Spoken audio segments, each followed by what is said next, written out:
Rémi Gued, c'est quoi la tradition en montagne? Ça veut dire quoi, tradition en montagne? La tradition, c'est quelque chose qui s'est perpétué.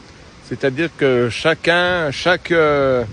personne dans les villages et chaque génération, on essaye de faire perdurer quelque chose dans le temps que l'on transmet.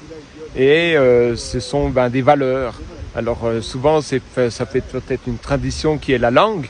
Le patois chez nous, malheureusement, est de moins en moins parlé, même quasiment oublié. Et malheureusement, dans cette langue, on trouve des subtilités qui sont vraiment le reflet. C'est une image de ce que vivaient les gens. Vous avez un exemple parfait, c'est qu'aujourd'hui, beaucoup de personnes croient faire des dictionnaires de patois, qui est par exemple franco-provençal ici, et on se contente, entre guillemets, c'est pas pour critiquer les personnes, tout le travail qui est fait, c'est super, faut continuer, mais on se contente à dire, on va traduire mot à mot. Mais malheureusement, il y a justement beaucoup de mots qui n'existent pas en français. Vous avez par exemple le mot tsoilé. Tsoilé, on est obligé de faire toute une phrase complète en français pour expliquer. Ça veut dire marcher dans une grande hauteur de neige. Vous avez vu tout ce que j'ai dû dire pour pouvoir dire un mot. Et puis vous avez beaucoup de choses comme ça. Vous avez par exemple, il a béroté. Il a béroté, attention, ça veut dire qu'il a basculé, mais avec une brouette, parce qu'une brouette, c'est une abérote. Donc si on tombe avec une brouette, c'est une abéroté. Par contre, si on tombe avec autre chose, ça va faire le même terme. Et c'est ces subtilités-là qui sont importantes.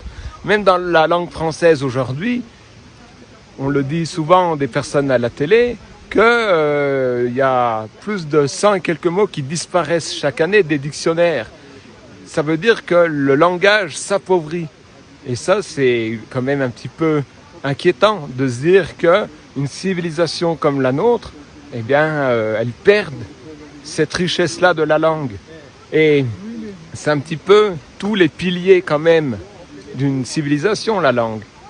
Et tout le reste, ça va être comme ça. On s'aperçoit aujourd'hui, pareil, les chalets. Beaucoup de résidents secondaires croient bien retaper des chalets, mettre de la pierre et mettre des poutres en bois. Mais il faut savoir mettre quelle pierre. C'est toutes des pierres maintenant qui viennent peut-être même d'Espagne. Et ce ne sont plus les mêmes coloris. Nous n'avons plus la même esthétique et la même utilisation. Les chalets anciens avec une structure faite pour loger les bêtes, les habitants, le fourrage. Aujourd'hui, on fait que de l'habitation de tourisme. Donc forcément, l'utilisation change. On ne peut pas reproduire exactement. Alors c'est bien. Comme je dis, en quelque sorte, la tradition, tant pis, on est obligé de la faire un peu évoluer. Et heureusement, malgré tout, ça permet de conserver des chalets qui tombaient peut-être en ruine. Voilà. Merci Rémi.